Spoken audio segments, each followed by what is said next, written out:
자, 그러면 지장간에 대해서 설명을 하도록 하겠습니다.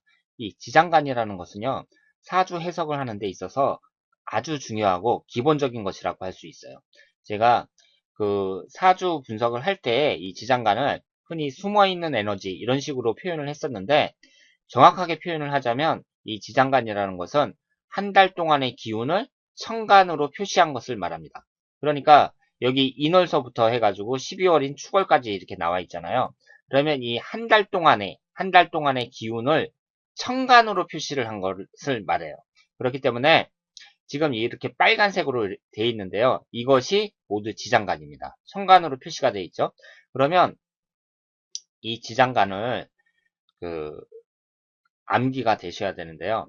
이 12지지를 딱 봤을 때 지장간이 딱 떠올라야 됩니다. 그러니까 인 그러면 갑병무, 진 그러면 무을개, 미 그러면 기을정 이런 식으로 딱 떠올리셔야 되는데 이것을 무작정 외우시면 안 돼요.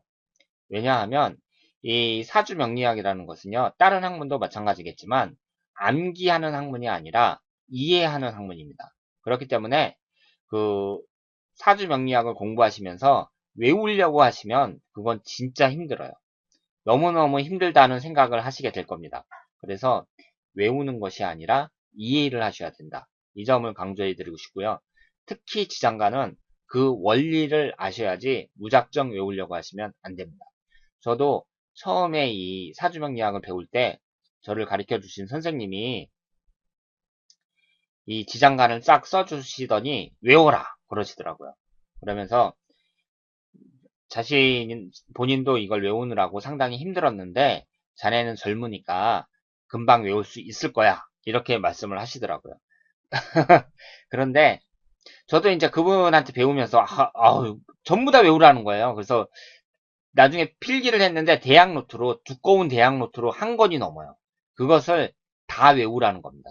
그래서 저는 야, 사주명리학이라는 게 정말 힘들구나. 이렇게 생각을 했는데 이게 이제 외우는 게 아니라 그 원리가 다 있어요. 그래서 그 선생님이 저한테 일부러 그렇게 원리를 안 가르쳐 주신 건지 아니면은 그 몰라서 안 가르쳐 주신 건지 모르겠지만 하여튼 이 사주는 외우면 안 됩니다.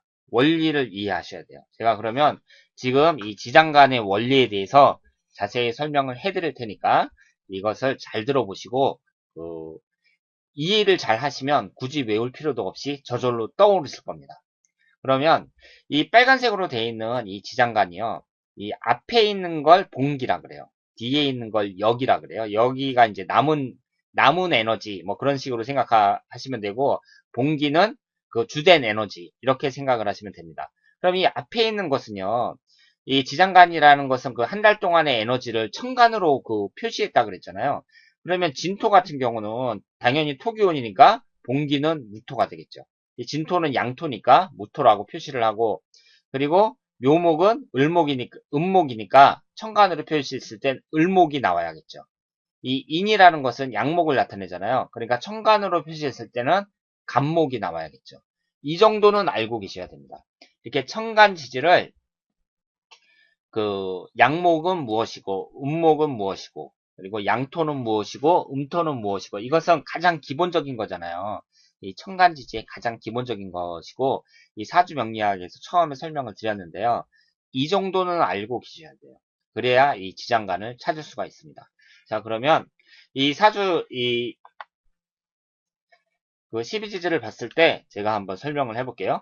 우선 이 묘목을 딱 보면은요. 이 묘라는 것이 2월달을 나타내요. 그렇죠? 2월달을 나타내는데 2월이 되면 이제 그 싹이 땅 위로 올라오는 그때를 말합니다. 그러니까 인이라는 것이 음력 1월인데 인묘진을 봄이라고 하잖아요. 그럼 인월서부터 이제 봄이 시작된다고 보고 음력 2월이면은 땅 위로 싹이 올라오는 때 그때를 말하죠. 그러면 잘 보세요. 이 땅 위를 무토라고 이제 제가 말씀을 드렸잖아요. 땅 위가 무토예요. 그리고 땅 밑이 기토입니다. 그러면 이 땅 위로 싹이 이렇게 올라와요. 세을자 모양으로. 직선으로 올라오는 것이 아니라 싹은 세을자 모양으로 올라옵니다. 그러니까 당연히 묘라는 것은 지장간을 표시했을 때 이 봉기는 을목이 되죠. 음목이니까. 이 천간으로 했을 때 그 봉기는 음목이 되고, 이 싹이라는 것은 뿌리를 지지해서 위로 올라오는 것이기 때문에 나머지 여기는 간목에 해당이 된다. 이렇게 말씀을 드릴 수가 있습니다. 그리고 인이라는 것은 그 봉기가 당연히 간목이고요. 그 인은 양목에 해당이 되니까 천간으로 표시하면 간목이 양목에 해당이 되죠. 그러니까 간목이 당연히 봉기고, 이 인이라는 것은요, 새로 시작을 하는 거잖아요. 그러니까 1년 중에 1월달이 처음 시작이 되는 겁니다. 그리고 봄이라는 것은 겨울이 지나서 이제 따뜻해지기 시작하는 때이기 때문에 이 무토라는 것은 그 대지 위를 나타내잖아요. 그러니까 대지 위에, 이게 대지라고 보면 대지 위에 해가 뜬 거죠. 해가 그 강하게 비추는 그때를 말하기 때문에 이 인월의 그 지장간은 갑병무라고 할 수가 있습니다. 그러니까 봉기가 그 인월의 봉기가 갑인데 이 인이라는 것은 봄이 이제 시작이 되면서 추운 겨울이 지나서 따뜻한 기운이 이제 그 나타나는 때이기 때문에 이 대지 위에 그 강한 해가 비춘다. 할 수 있기 때문에 이 병화하고 무토가 그 지장간이 된다고 말씀을 드릴 수가 있습니다. 그리고 3월이 되면 이제 싹이 올라오잖아요. 싹이 올라오면 이제 그 싹이 잘 자라기 위해서 하늘에서는 그 비가 내리거든요. 그래서 이 진월에는 그 지장간이 무을개가 돼요. 그러니까 이 진토라는 것은 양토에 해당하니까 그 공기는 당연히 무토가 되고, 싹이 이렇게 올라오면 하늘에서 비가 이렇게 내려줘야 이 싹이 잘 자랄 게 아니에요. 그렇기 때문에 이 3월에 해당하는 이 진월은 지장간이 무을개가 됩니다. 그리고 4월은 어떤 때냐면 이제 싹이 자라가지고 꽃 피는 계절이에요. 그렇기 때문에 이 4월이라는 것은 꽃이 피려면 싹이 이제 잘 자라려면 비만 와서는 안 되고 태양이 비쳐야 되잖아요. 그렇기 때문에 이 사화는 그 봉기가 병화가 되고요. 병화가 되고 이 병화가 되는데, 왜 그 이 경금은 어디서 나왔냐면 그 싹이 이제 그 태양빛을 받아서 꽃이 피잖아요. 꽃이 피는 그 궁극적인 목적은 열매를 맺기 위한 것입니다. 그러니까 싹이 딱 피면 그 태양열을 받아서 강합성 작용에 의해서 꽃이 피고 그 다음에 열매를 맺죠. 그래서 이 태양이 비쳐서 꽃이 핀다는 얘기는 그 꽃의 그 궁극적인 목적이 열매를 맺는 것이기 때문에 이 사화의 지장간은 열매를 나타내는 경금이 들어가서 병경무가 됩니다. 그러니까 이 땅 위에 이 태양이 비추는 거죠. 태양이 비춰서 꽃이 피는데, 그 꽃이 피는 태양이 비추는 강합상 적용에 의해서 이 꽃이 피는데, 이 꽃이 피는 궁극적인 목적은 열매를 맺는 것이에요. 그렇기 때문에 이 지장간이 병경무가 됩니다. 그리고 이제 5화라는 것은 한여름을 나타내거든요. 그러니까 그 음력 5월은 가장 더울 때, 그 한여름을 나타내는데, 낮의 길이가 가장 길 때죠. 이때는 그 하지가 있는 때를 얘기하는데, 이 농사 짓는 분들이 여름에는 여름답게 더워야 그 농사가 잘 된다. 이런 말씀을 하시거든요. 그런 말씀을 들어보셨는지 모르겠는데, 이 여름에 이제 태양열이 계속 비치면은 그 땅이 그 뜨거운 태양열을 머금습니다. 그러니까 열기를 저장하는 거죠. 그래서 겨울이 됐을 때 이 나무가 얼어 죽지 않아요. 이 뿌리가 얼지 않습니다. 뿌리가 얼지 않는 이유는 여름에 그 태양열을 받아서 보관해 놨다가 겨울에 그 뿌리를 따뜻하게 감싸기 때문이죠. 그렇기 때문에 이 오화라는 것은 이제 하늘에서 해가 이렇게 비치잖아요. 그럼 땅이 있으면 이 땅 밑에 있는 그 열기는 정화로 제가 표현을 한다 그랬잖아요. 그리고 이 땅 밑은 기토에 해당이 됩니다. 그래서 태양이 비치면 이 땅 밑에서 이 더운 열기를 저장한다. 그래서 이 오화의 지장간은 병과 기, 정이 됩니다. 그러면 이 6월을 나타내는 미토는 왜 기을정이 되나 한번 볼까요? 이 미토라는 것은 음토에 해당이 되기 때문에 당연히 봉기는 기토가 되고요. 그리고 이때는 있잖아요. 이 음력 6월은 처음으로 이렇게 열매가 맺히기 시작할 때예요. 열매가 맺히기 시작할 때인데 그때는 주의하실 점이 뭐냐면은 너무 뜨거우면요. 너무 뜨거우면 열매가 다 말라버립니다. 그렇기 때문에 너무 뜨거우면 안 되고 적당히 뜨거워야 돼요. 그렇기 때문에 병화가 들어가면 안 되고 정화가 들어가야 됩니다. 그러니까 이 미토라는 것은 이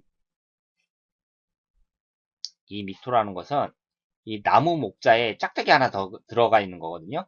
그러니까 나무가 이렇게 있으면은 여기 막 열매가 맺혀 있는 것, 열매가 맺혀 있는 것을 말하는데 그러니까 미토의 그 봉기는 기토니까 이 앞에 기토가 들어가 있고 그리고 이 을목이라는 것이 나무를 나타낸다고 할 수가 있죠. 그러니까 싹이 자라가지고 그 나무를 나타낸다고 할 수가 있는데 여기에 이제 막 열매가 이렇게 맺힌 거예요. 그런데 이 열매는 너무 뜨거우면 다 말라버리기 때문에 병화가 아니라 정화가 들어가야 됩니다. 따뜻한 기운이 들어가야 돼요. 그래서 이 미토의 지장간은 기을정이 되겠습니다. 다음에는 신금을 한번 보도록 할까요? 이 신금을 보면 그 봉기가 경금이니까 그 양금이니까 봉기는 당연히 경금이고요. 이 경금이라는 것이 열매를 나타냅니다. 결실을 나타내는데 이것이 그 가을에 열리는 이 열매는 물을 머금고 있어요. 그러니까 열매에 물기가 있어야지 물기가 없으면은 다 말라 비틀어지잖아요. 그러니까 이 가을의 열매는 대지 위에 대지 위에 있는 이 가을의 열매는 물기를 머금고 있다. 이렇게 생각을 하시면 되고요. 그리고 이때는 이제 그 음력 7월 정도 되는 건데 그때 만약에 그 임수가 아니라 개수다. 그러니까 하늘에서 막 비가 많이 온다. 그러면은 이 농작물이 다 망가집니다. 그래서 개수면 안 되고 이 임수 그 적당한 물이 있어야 된다. 이렇게 말씀을 드릴 수가 있습니다.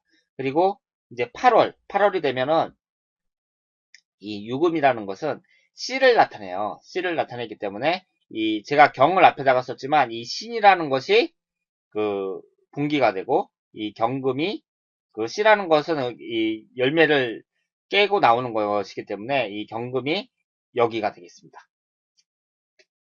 그리고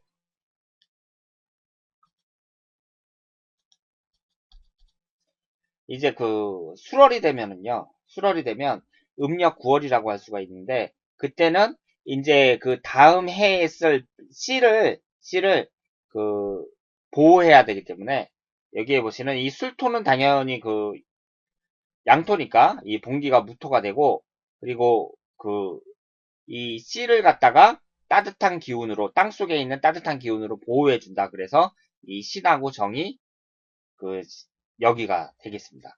그리고 이 해라는 것을 보시면은요, 이제 이게 그 음력 10월이 되는데 해는 그 봉기가 임수가 되고요. 그리고 그 땅 밑에 있는 이 뿌리를 그 물이 보호해 준다고 해서 이 지장간이 갑하고 무가 되겠습니다. 그리고 자월은 이제 그 모두 수를 나타내니까 그 임수가 봉기고 개수가 역이라고 할 수가 있고요. 그리고 축이라는 것은 음력 11월이 됐잖아요. 그러면 땅 밑에 있는 씨가 이제 봄에 그 발화하기 위해서 그 땅 밑에 있는 씨가 이제 물을 머금고 위로 올라가는 그런 때라고 말씀을 드릴 수가 있습니다. 그래서 이 축월의 그 지장간은 기신계가 된다. 이렇게 말씀을 드릴 수 있겠습니다. 자, 제가 간단하게 설명을 드렸는데요.